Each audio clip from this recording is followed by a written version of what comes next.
Well, hello out there, my fellow backyard stargazers, and welcome to this rather rushed, but still hopefully going to be a good broadcast here. Should be a quick little broadcast here. I just had to go ahead and share a little bit of the views tonight. I have just been dog tired. I have not been able to go ahead and do streaming as much as I wish. But man, I'm going to go ahead and do a little bit for you tonight, and I sure hope that you are going to enjoy the views right here at the Eyepiece. I'm your host, John Kramer. I like to go ahead and share the views of the night sky from our little neck of the woods here in Middle Tennessee, broadcasting from Middle Tennessee, a small town called Christiana, right outside of Murfreesboro. And I'm using some rather modest equipment, really, for you know, amateur astronomers, 8-inch mid-Cassegrain, a color camera called a ZWO 294, and an Ioptron IQ45 mount. A little bit of a technical background there, what we are doing with the equipment-wise. And tonight, being that we are in the summer here, we're going to spend some time in some objects in the summer Milky Way. And as you can see here, I'm sharing out my screen. We got Stellarium up on the screen here for you. And we are looking pretty much due south right now and relatively high up in the sky, I would say. I mean, not too bad. Let's see what we're looking at as far as altitude. I don't think I have those settings actually in Stellarium at the moment, but we are looking at Messier 16 here, which is going to be the Eagle Nebula. As you can see, Sagittarius here is that Teapot constellation, and I do apologize. All these circles and everything that you're seeing up here on the screen are just how many deep sky objects there are in this particular region of the night sky. So hopefully it's coming through that we are going to be sharing out M16 once we go to that object and we start going ahead and doing some of the images for that. So without further ado, I'm going to go ahead and move the telescope here to that target. We're going to go ahead and do what's called guiding and stacking with the telescope that we are using so that we can go ahead and get the images coming up on the screen for you. Basically, instead of using, your traditional eyepiece, we are doing what's called electronically assisted observing. We're using the camera and some software that is really geared towards doing electronically assisted observing. That will go ahead and give us the opportunity to view this image live on the screen without spending all this time that a lot of these astrophotographers out there go ahead and spend in what's called processing their images. We want to go ahead and just get the best possible image that we can in the shortest period of time. So we're looking at, about 60-second exposures, and we're doing what's called stacking them. Stacking is going to reduce the noise from the camera while also bringing out the fainter detail by increasing the signal to noise ratio as well on the image. And our software that we're going to be using tonight permits us to do that. So let's hope that we have some decent views coming up here. I think actually there might even be some cloud rolling through. I'm looking at my finder scope right now and it just went a little gray. So we do have some spotty clouds. It's definitely mostly clear though here in Middle Tennessee. So hopefully that will not interfere too much with the views. So right now I'm just trying to get the telescope and the mount essentially pointing in the correct location for this particular object. I'm doing what's called a plate solve, and hopefully we will go ahead and get that field of view solved here, and it will give me a good green bar indicating that, hey, I know where the scope's pointed, and this is how far away from the object that you have selected in your planetarium program there, how far we need to nudge it or move the telescope. So some of this I should have been doing maybe a little bit ahead of time, so I do apologize for that. But I think it's also kind of educational. You kind of getting an idea of what we do in the background here to bring these views to you live. So we are still trying to solve that field. One of the challenges here is this area is just so full of stars that, there it goes. See how the scope just moved? That's where it's actually pointed, and that's where it should be pointed. So our plate solve finally worked for us. So great. A couple minutes there it took for that. Not too long, but let's go ahead and do this. So we're doing 8-second exposures right now just to get the object verified and centered and doing the plate solve. So let's change from our Stellarium software that I'm running right now. Let's go to our SharpCap, which is our camera software. And you can already clearly see the Eagle Nebula, but just hold your horses because that's only an 8-second exposure. We are going to go for a lot longer than that. We're going to do 1-minute exposures. Let me go ahead and start up my guider. We'll wait for that to settle for a moment. I usually wait maybe 5 or so seconds for that to settle down. And then we'll go ahead and we'll switch the camera software from using 8-second exposures going all the way up to 1 minute. We'll let that get stacking. So let's go ahead and change that. I'm going to go ahead and change this to 1 minute. And we're going to switch it to live stack view right now. And there we go. So PH2 is guiding again. That is the guiding software. This software kind of communicates between the guiding software and the camera software, so that's kind of nice. And away we go. So as we are doing that right now, I am going to try to go to the live stream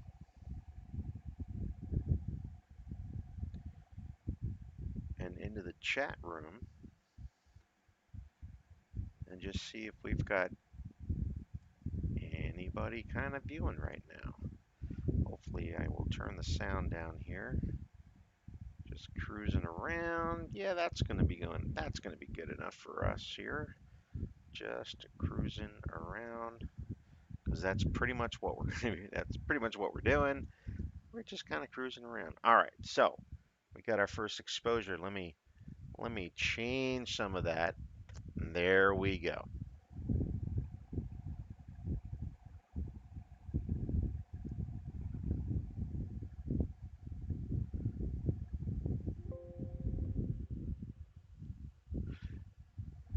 So we do have one image up, but lo and behold, we do have some clouds moving through. Oh man, right when we get going here, we have some intermittent clouds that are kind of moving through and preventing us from continuing to stack. However, they shouldn't last very long. Hello there, Alex. Thanks for joining in to the Eyepiece show tonight. Appreciate you stopping on in.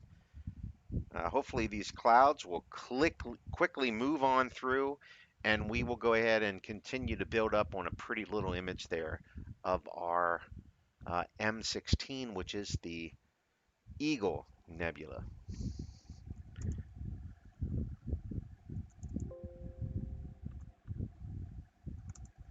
I may have to start up my all sky camera here just to see where these clouds are coming in. Notoriously bad weather predictions here for the Middle Tennessee area as far as how we can plan for cloud cover. This is just, well, it just goes with the territory as far as being amateur astronomer, frankly. dodging these clouds and seeing what we got. But at least we do have one image up so far. So let's see if we can maybe tweak the image that we have up just a little bit to, make it as pretty as possible here.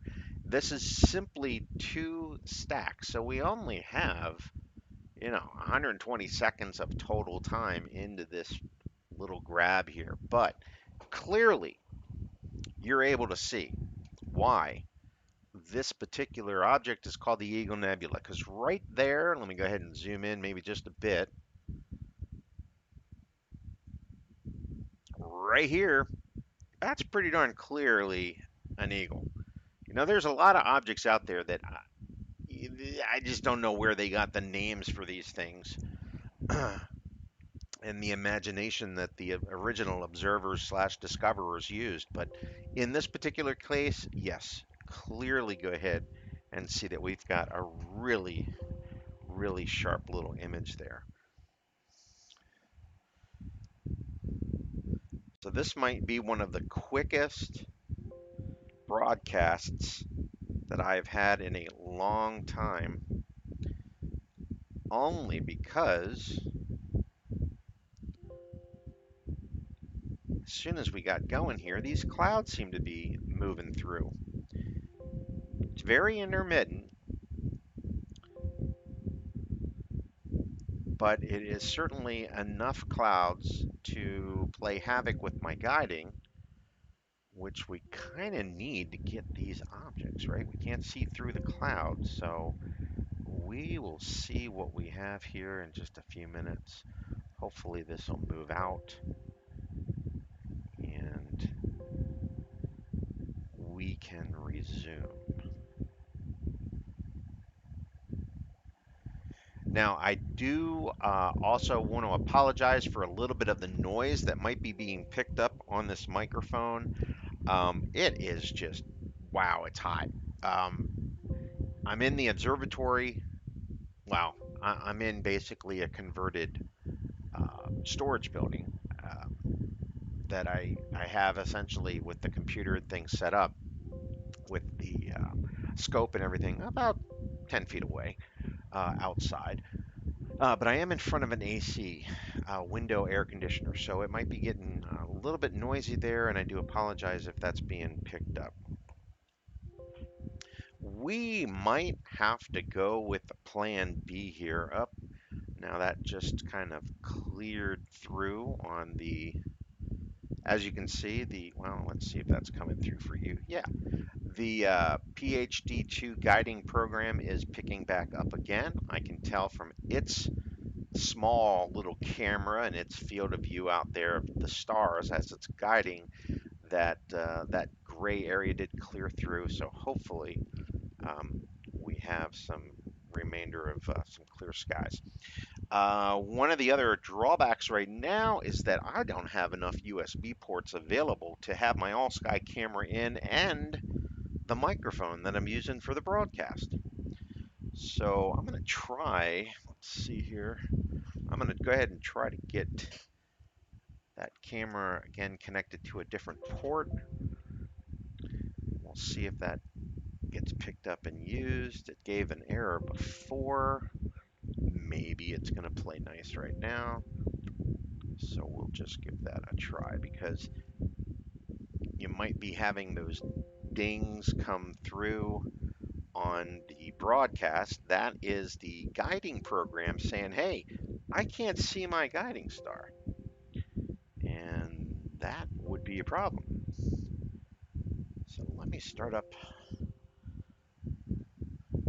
see what we got with these clouds. Came out here and it was gorgeous. Few little clouds moving through, not much, couldn't tell anything bad from the horizon. And of course, as soon as I start broadcasting, kaboom, we have this. All right, so, oh wow, yeah, we do kind of have some clouds moving through. Let me share out the view for my all sky camera here so you can see what I'm seeing. So give me one moment. Let me go ahead and get that going on the broadcast. And there you go. So you should now be seeing my all sky camera, and you can see some of these clouds that we have uh, moving through.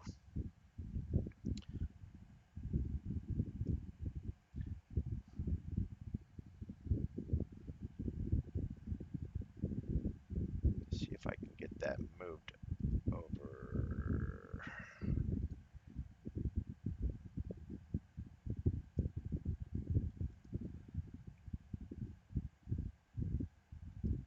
Get it moved.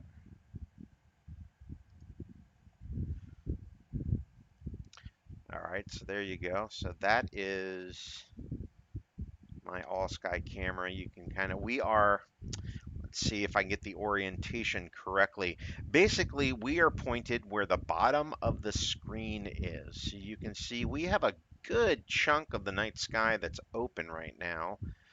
Um, but right about where we're at, we have quite a few clouds still to move through this area. It looks like the clouds are moving from right to left. So hopefully after this small little interruption here of the current clouds, we can go ahead and resume getting in there and getting the view of the Eagle Nebula M16.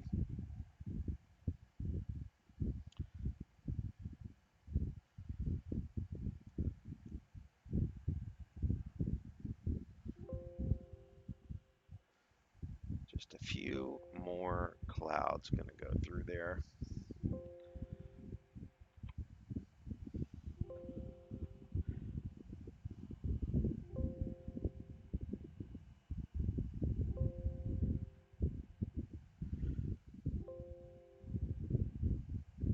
Oh, I have actually some very cool news to share with everyone here. Let me go ahead and bring a couple of bits of information up because we are going to have a Tennessee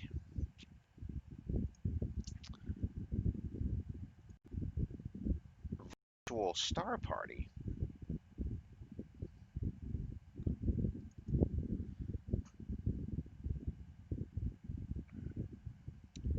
coming up Friday, July 24th. How cool is that? It's going to be myself with a number of well, actually, I think they're professional astronomers, so I'm going to be in some pretty impressive company. Little old me with directors of observatories and outreach coordinators from, real observatories and universities all throughout the Tennessee area. From the East Coast, from the east side of Tennessee to Middle Tennessee, all the way through to the Memphis West area of Tennessee. It's going to be a night of sharing some of the splendors of the night sky through a wide variety of telescopes and equipment, and no doubt having those professionals on the line and broadcasting. You're going to hear some great commentary from them on some of these objects. So, definitely want to tune in. It's going to be Friday, July 24th. The time is going to be 8:30 p.m. to 10:30 p.m. Central Time. And what you want to look for is the Warner Park Nature Center YouTube channel. I'll go ahead and I'll find a good link and I'll make sure that I put this in the description for tonight's broadcast. Oh, we got a little plane coming through, by the way, for that. So, weather permitting, well, actually, I take that back. If the weather is not good, we will be sharing essentially previous captures of the night sky, more than likely with the equipment that would be originally doing the broadcasts. So some pretty cool stuff. I'm going to be there with a couple of other members of the Barnard Seaford Astronomical Society, which is based out of Nashville, Tennessee, which I am a proud, excuse me, member of that organization. And man, I'm hoping that it's going to be clear because I'd love to be able to share some live views um, with everybody, similar to what we're doing, you know, right now. Well, of course, minus these intermittent clouds that are kind of going through. So I'm taking a look back onto. So once again, actually, let me get back to that flyer. The Tennessee Virtual Star Party is going to be Friday, July 24th, 8:30 to 10:30 p.m. That is Central Time. And if you want to go ahead and watch that, go ahead and look for the Warner Park Nature Center YouTube channel and subscribe to them so that you can get the alerts for that. And well, hopefully stop on in and say hello that time. Now, back to our view here. We have these clouds look like they're kind of moving on out.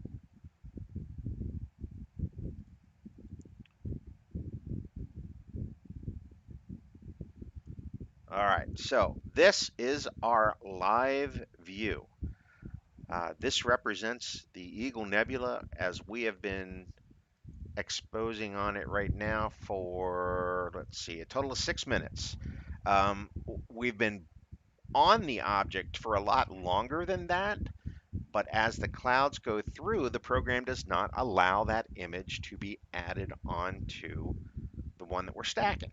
So we've got about 6 minutes of total exposure time really on this particular object. So we do clearly have M16 coming through very, very nicely. This is yeah, trying to think if there's, as far as hydrogen alpha nebula go, this is one of my faves, definitely. This probably is my fave um, as far as this type of object, and I think you can kind of see why. It's just gorgeous. Now the great thing is if you had a pair of binoculars, you could go out there and actually see the large portion of this cloud of gas as a misty or milky white haze in your field of view. Of course, telescopically with a telescope, you know would be able to see a lot more. You wouldn't be seeing this color. The color only comes through with visually when you're using extremely large apertures. I'm probably going to guess you're going to need something in the 18 to 24 inch aperture scope to see maybe some color in this, but the color is coming from our particular camera and the ability of the camera to expose and stack. Um, Visually, gosh, I don't know if you could tease out some of that detail of the actual eagle itself. I'm sure you might be able to see some of the main portions of the eagle, not perhaps the entire shape, but you will definitely see the overall cloud here of the nebula itself and the embedded cluster. There's an open cluster here too that's really pretty that when you're looking at it too with a telescope. So I do encourage you. Now let's flip back to Stellarium real quick. So we're going to go to our planetarium software that we are using to kind of guide the scope to targets all around the night sky. And let's show you whereabouts we are. So of course the scope is there on M16, Messier 16, the Eagle Nebula, also called the Star Queen Nebula. Frankly, I have never heard it called that myself. Maybe that's from a different region, whatever, but it's pretty much the Eagle Nebula. And if you are facing pretty much due south right now, you should be able to, if your sky's dark enough and you don't have a whole lot of buildings or trees or anything blocking, you should be able to make out this pretty star formation. This is Sagittarius the Teapot. Very prominent constellation out there right now, and also prominent, one of my favorite constellations, Scorpius. Should be able to see that. And again, this is pretty much due south. If it's dark enough, you might even be able to see some of this outline that the Stellarium program is kind of picking up here. This is the Milky Way. This is our own galaxy. We are looking towards the middle of our own galaxy, or at least towards the plane of our own galaxy. And it's just a bunch of objects around there to observe. And that's where we are looking. So let's go back to our SharpCap program, our live view of M16. We've got, let's see here, we are on,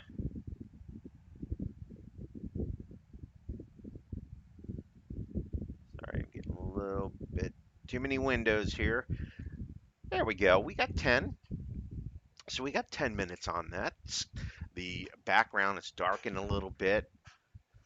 Very, very pretty little view. And I'm so glad to share it with anyone stopping in and taking a peek.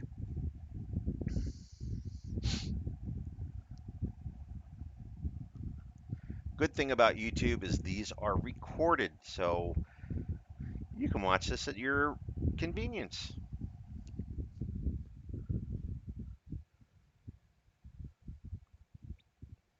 Yeah, just a great, great view.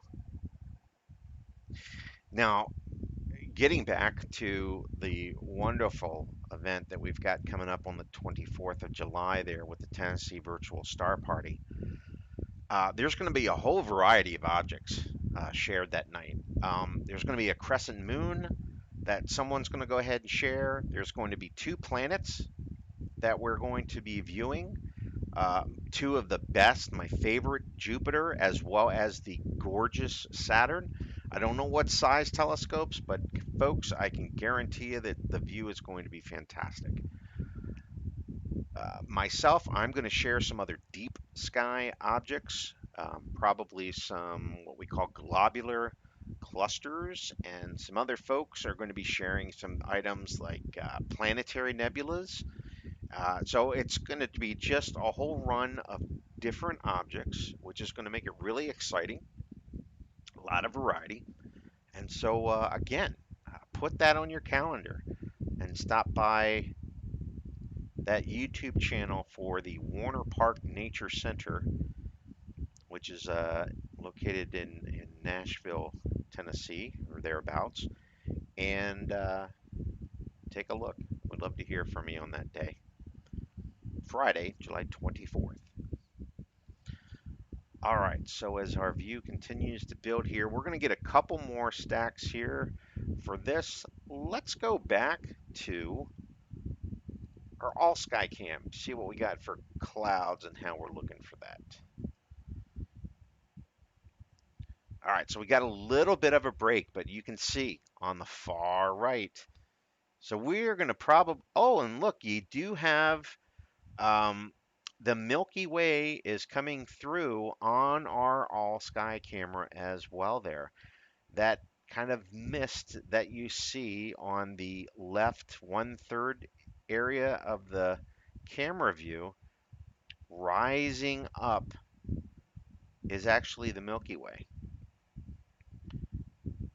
And actually, you got Jupiter, which is the brightest object to the left there, right above those trees. And then right next to that, even closer to the tree line to the far left, that's Saturn.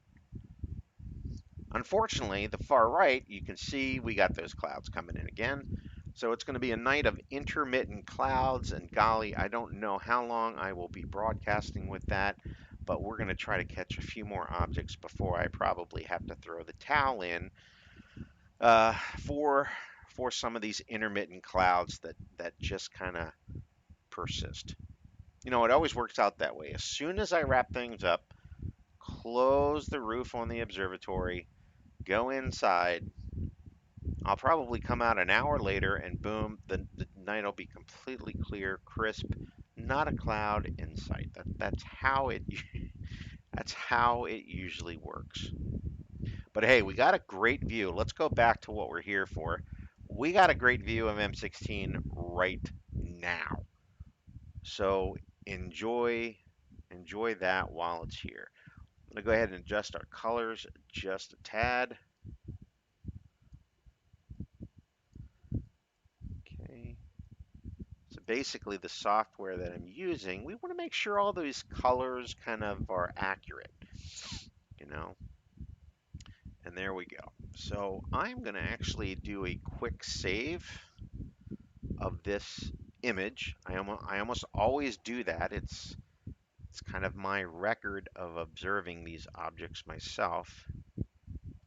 And as you can see across the top, we've saved what's called a FITS image, which is very popular, pretty much from the Pro, and then just a standard PNG, which is basically like a JPEG file. Yeah, it's a normal image file of M16. So we have 840. It looks like 14 frames stacked for 840 seconds of M16.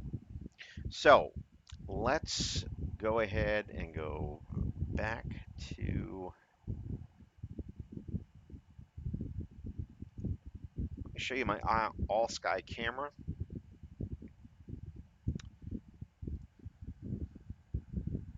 See if I can make some adjustments here.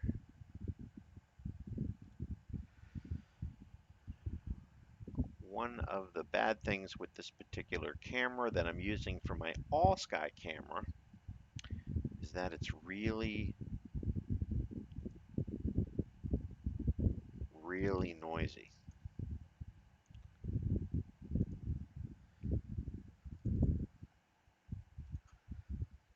So I'm going to apply what is called a dark. And you see all those speckles that disappeared? All those speckles are the little pixels on the camera that are hot. And we don't want that on the view, basically. So I just got rid of that to clean the image up just a little bit. You still see some stars up there that are purple. They're not really purple. It's just the color balance is just a little bit off. But well enough, certainly, to do its purpose, which is to keep an eye on these darn clouds, which, as you can see, we've got some more rolling in.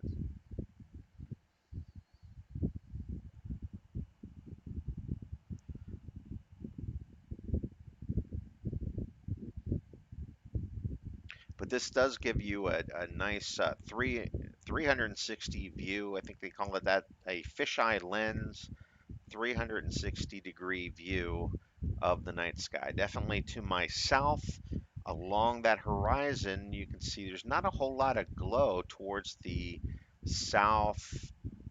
Not too bad even near the southwest where those clouds are kind of starting to move in. But my north, my northeast, my northwest, those are the worst areas of my sky because that's where directly the light dome of Murfreesboro is and some of the surrounding suburbs up there. So definitely towards the south is the best view, which we're pointed to right now, but unfortunately it looks like these clouds are going to go ahead and kind of persist for a little while. So we might have to go to a plan B just for a little bit. And you know what? This is going to be good practice. This is going to be good practice just in case the night of the 24th works out and we have to share images of what we have previously captured to those that are on the channel. If it's cloudy the night of the the Tennessee Virtual Star Party on the 24th. So here's what I'm going to do next is I'm going to go ahead and I will share out a couple of views that I captured just last night. Again, I want to emphasize that this is um, live captures, meaning it's not post-processed. There's no post-processing done. This is going to be images basically saved just like you saw me save just a moment ago from the camera software.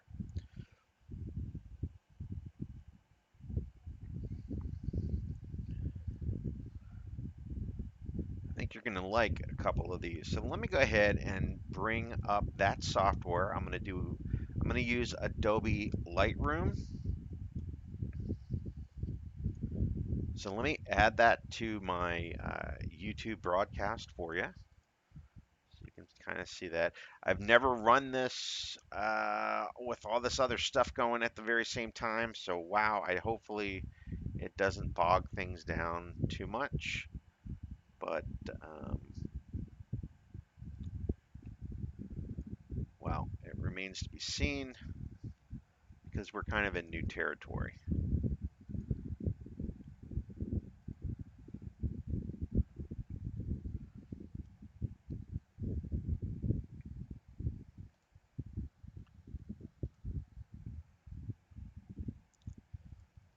All right, so as these clouds kind of coming on in, let's go ahead and share out a new location, or a new window rather, and that's going to be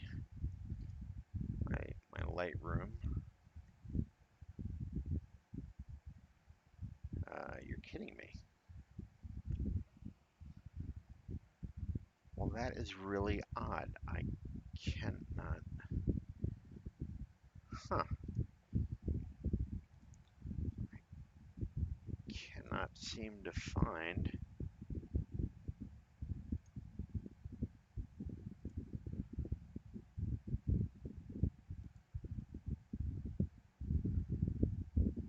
Window capture. Cannot seem to find the Lightroom here as an option in the program to share. Wow, that is very strange.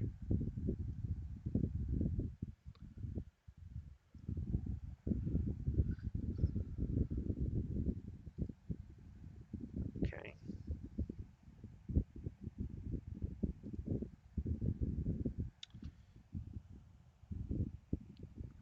Hmm.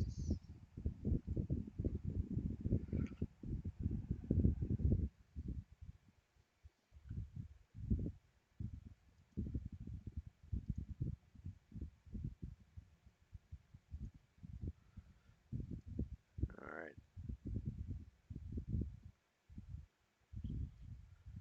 So I'm just going to switch to being a whole display capture.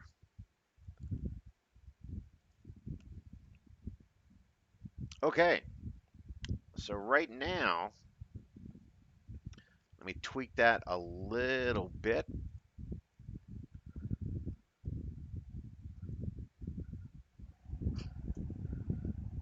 Honest to goodness, I don't use Lightroom too much, so I'm trying to find a way to see the whole screen.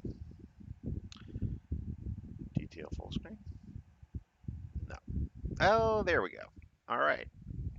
Although we're not centered. Now we are. Okay, I sure hope that is coming through the broadcast nice. So, what are we looking at? We are looking at an image I took last night. Same software, same telescope, same camera we're using right now. This is called the Dumbbell Nebula. This is a planetary nebula. You can kind of, no real association with planetary, but during its initial discovery, these types of objects, well, they looked like planets to the observers that were seeing them for the very first time. They didn't know the nature of the objects, so they kind of just called them planetary nebula. And well, you kind of see why. They are a lot of them, not all of them though. They're circular in nature. Now, this particular object is wonderful to visually see. You won't be able to see all of this section here. Basically, you at the eyepiece would be able to see, though, not in color, but as a mist, definitely visually in the eyepiece, what's this outline of what I call the apple core. It's also called the apple core nebula. You would definitely be able to see this with a good, 4 inch, even maybe even 80 millimeter from a dark sky sight.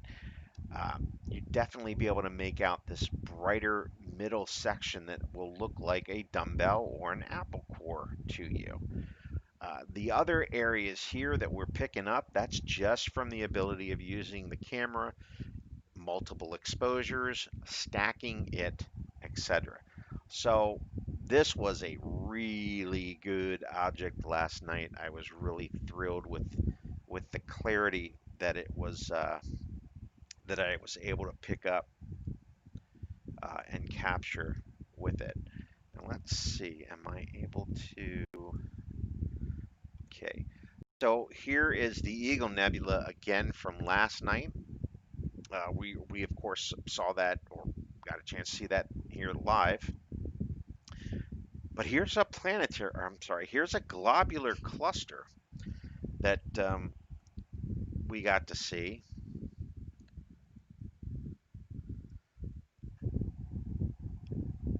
To me, this looks like it's Messier 22.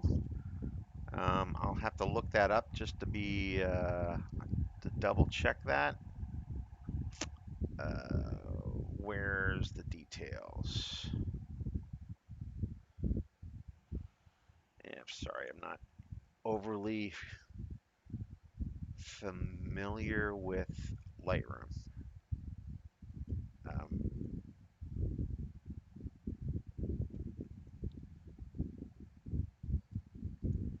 that's not what I want either.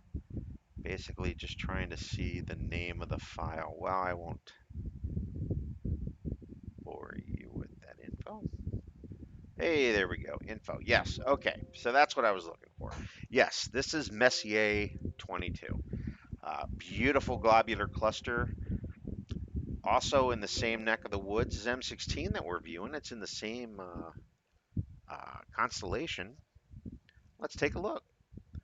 So, see where we're pointed right now. If you just go down to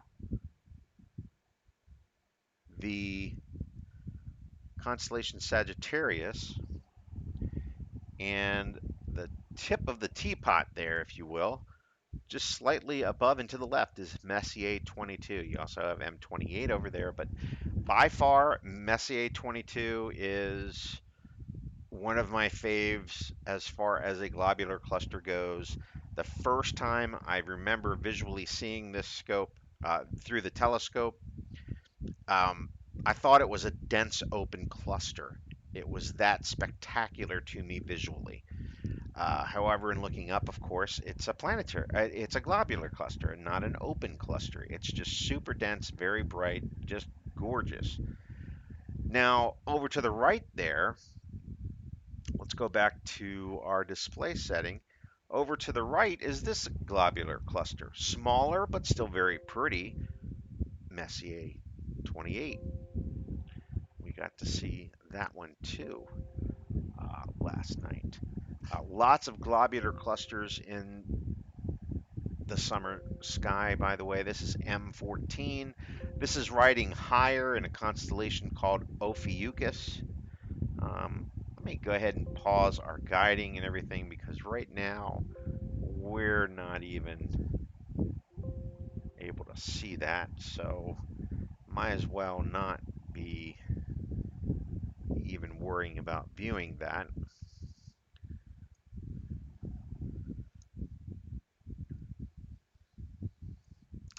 So there is our M14,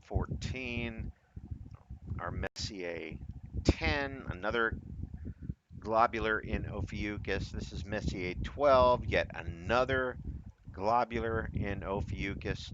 Now, I a lot of times like to observe kind of off the beaten path. Galaxies are one of my faves.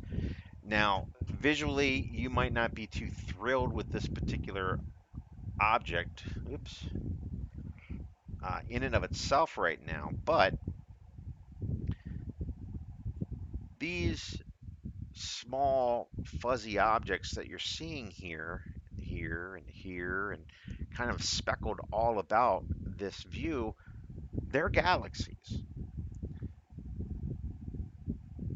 And that's why I really enjoy doing this is just because it's so incredibly humbling, but yet spectacular at the same time to be able to see, essentially an eyepiece full of different galaxies.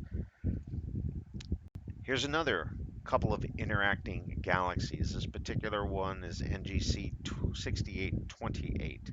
NGC stands for the New General Catalog. It's just a different catalog of objects in the night sky. Another galaxy over here to the left, another one up here. Just a little bit of detail that you're picking up in the galaxy. Those subtle features are things that just really thrill me to view. 6728, honestly, I'm not sure what that is. I think it might be an open cluster. Kind of looks like that to me. Here's a small planetary nebula. Remember I told you some of them are not actually circular in nature. This is NGC 6778, I'm sorry, 6778, and you can see it's clearly more like almost a rectangular or box shape to that nebula. Now, some of those planetary nebulas obviously are really small. This is obviously much smaller than M27, which we had up earlier. This is another globular cluster, small but still very interesting. This is Messier 71. Another view from M12. M12. Actually, some of these look to be mislabeled, which sometimes happens on the software. So I'll have to run these through um, a program to identify basically what these objects are. Because I don't believe, well, that might be M14, okay, and that might be M12, but that right there is not M12. So one of these is mislabeled, and I'm pretty sure that is probably M12. So I'll have to identify that. This is a supernova remnant. Actually, more correctly, a portion of the supernova remnant. Um, this is just a small portion of the Eagle Nebula. Pretty little open cluster there. Remember the class of objects called globular clusters, much more condensed, hundreds of thousands, maybe even up to 1,000,000 stars in a globular cluster, versus an open cluster, which is much less dense, but gorgeous and beautiful to catch at the eyepiece yourself. A couple of these look to be all of these are open clusters. Here's a really interesting open cluster. This is NGC 6793. I captured that back on the 2nd of July. Just a really neat, elongated, almost rectangular shape to that. Really got a kick out of that object. It's very, very unique to me.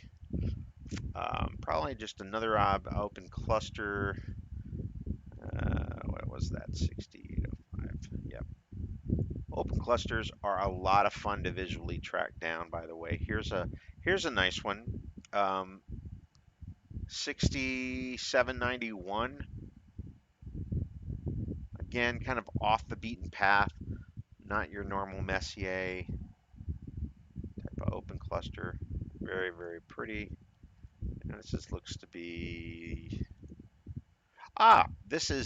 there we go. This is supernova in a galaxy. This is supernova 2020 NLB right here, marked in the blue kind of bars here in the host galaxy Messier 85.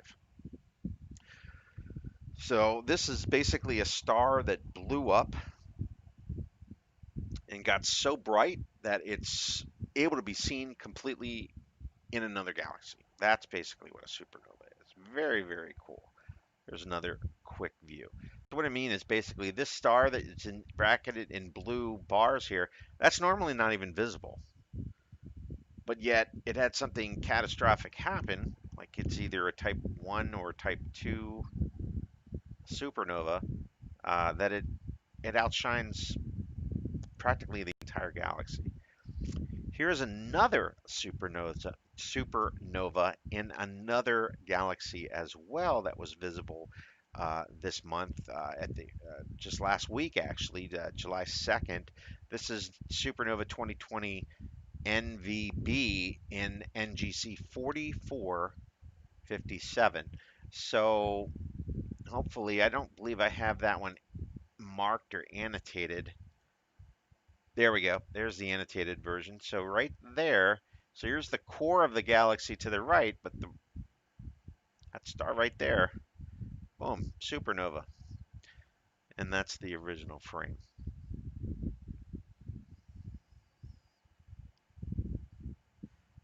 So a whole plethora of objects out there that we can observe. Let's go back to our all sky camera, see how we're looking out there. Well, we ain't looking too good. So I think, unfortunately, I am going to go ahead and wrap up this episode.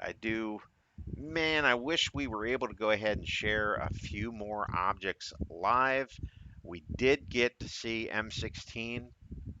Hopefully, you learned a few things about some of the process for doing this electronically assisted observing. Um, but hopefully, you enjoyed a little bit of the captures that we took previously. And until next time, when we have a good clear night, it's going to stay persistently clear. You know what? I'll be back here. Now, again, keep your fingers crossed for July 24th, Friday, 8:30 Central Time to 10:30 Central Time. It's going to be the Tennessee Virtual Star Party right there. It's going to be the Tennessee Virtual Star Party hosted by Warner Park Nature Center. Just look up the Warner Park Nature Center YouTube channel. Hit the subscribe button for them to be notified when that's going to start. Anyway, hopefully we'll have clearer skies then. So until next time, everybody, have a good one.